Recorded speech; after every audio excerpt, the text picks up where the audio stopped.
आप देख रहे हैं जनमन न्यूज 76।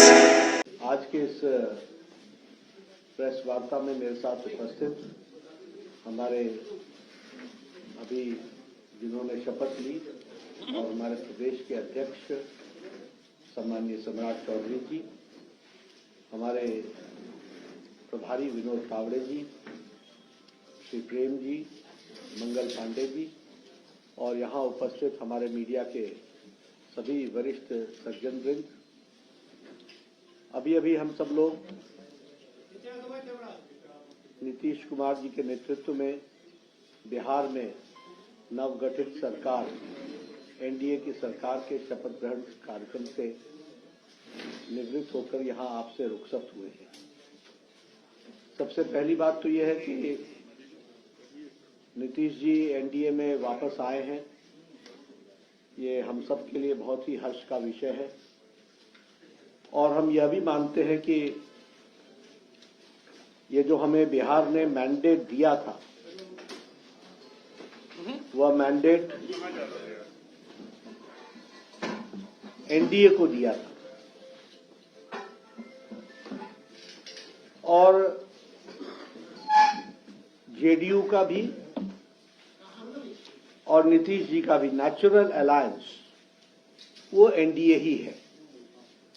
इसलिए ये हम सब के लिए हर्ष का विषय है कि उनका वापस आना ये बिहार के लिए और एनडीए के माध्यम से बिहार के विकास के लिए ये एक सुखद समाचार भी है और हम सब के लिए हर्ष का विषय है।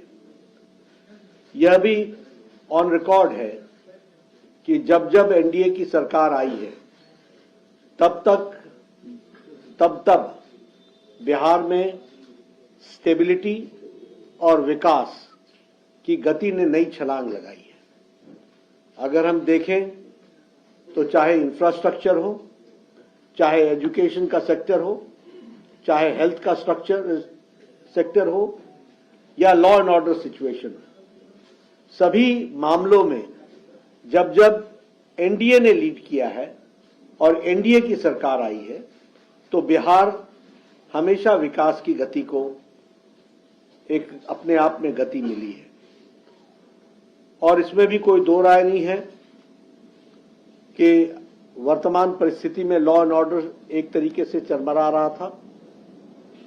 आज जब भारतीय जनता पार्टी के साथ और एनडीए का अलायंस बनता है तो स्टेबिलिटी आती है और उसी से लॉ एंड ऑर्डर को कंट्रोल करने में एक बहुत बड़ा एक अहम भूमिका भी रहती है। प्रधानमंत्री मोदी जी के नेतृत्व में अब ये डबल इंजन की सरकार में उन्होंने जो निश्चय लिया है उसके बहुत ही अच्छे प्रमाण और अच्छे प्रभाव बिहार के दृष्टि से होगा, ऐसा हमारा विश्वास है।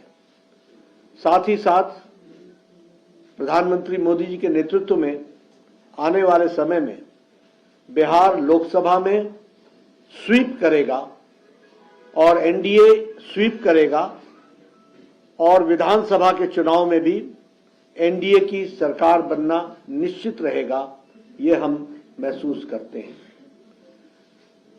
जहां तक इंडिया अलायंस का सवाल है, हम पहले भी मानते थे कि यह अनहोली अलायंस, यह अनसाइंटिफिक अलायंस, यह अलायंस चलने वाला नहीं है और ये जो पहले भारत जोड़ो यात्रा थी जो अपने आप में एक तरीके से बेनतीजे समाप्त हुई और ये जो अभी इनकी अन्याय यात्रा और भारत तोड़ो यात्रा है और ये जो इंडिया अलायंस है ये कंसेप्चुअली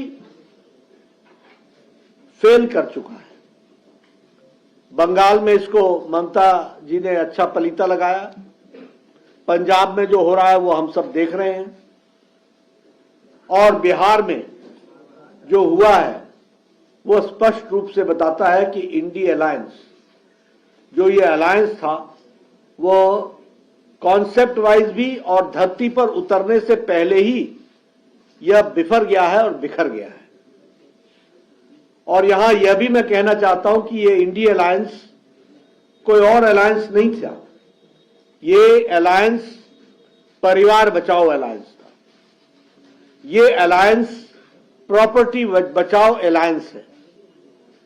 ये अलायंस जिन लोगों ने भ्रष्टाचार किया है उनका जमावड़ा है, और ये अलायंस तुष्टीकरण को बढ़ावा देने वाला अलायंस है। और आज भारत की जनता प्रधानमंत्री मोदी जी के नेतृत्व में ज्ञान की ओर आगे बढ़ रही है।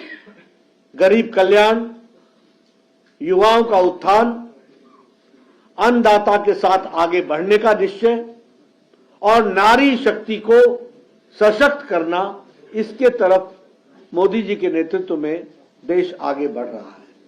इसलिए इंडी अलायंस का जो हुआ है वो आप सबके सामने है। मुझे पूरा विश्वास है कि बिहार में ये जो सरकार एनडीए की बनी है नीतीश जी के नेतृत्व में, इसमें स्टेबिलिटी आएगी। इसके कारण विकास को नई गति मिलेगी। डबल इंजन की सरकार पूरी ताकत से बिहार को आगे बढ़ाने में सक्षम रहेगी और एक लंबी छलांग लगाने की तैयारी है। और इसके साथ साथ सबका विकास, सबका विश्वास, सबका प्रयास और सबका साथ, इसको लेकर के चलने वाला ये जो मंत्र है, इसको हम आगे बढ़ाने वाले हैं। इसलिए उज्जवल विकास के लिए और उज्जवल बिहार के लिए यह जो नई सरकार एनडीए की बनी है, मुझे पूरा विश्वास है कि ये एक उज्जवल बिहार को बढ़ाने में सक्षम रहेगी, ऐसा मेरा मानना है। धन्यवाद।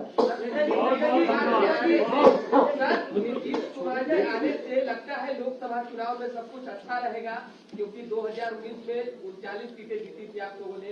नीतीश कहीं नहीं नाराजगी थोड़ी बहुत नीतीश को लेकर दिखी थी जनता की। हम स्वीप करेंगे लोकसभा का चुनाव। बिहार में हम सभी सीटें जीतेंगे। आप देख रहे हैं जनमन न्यूज 76।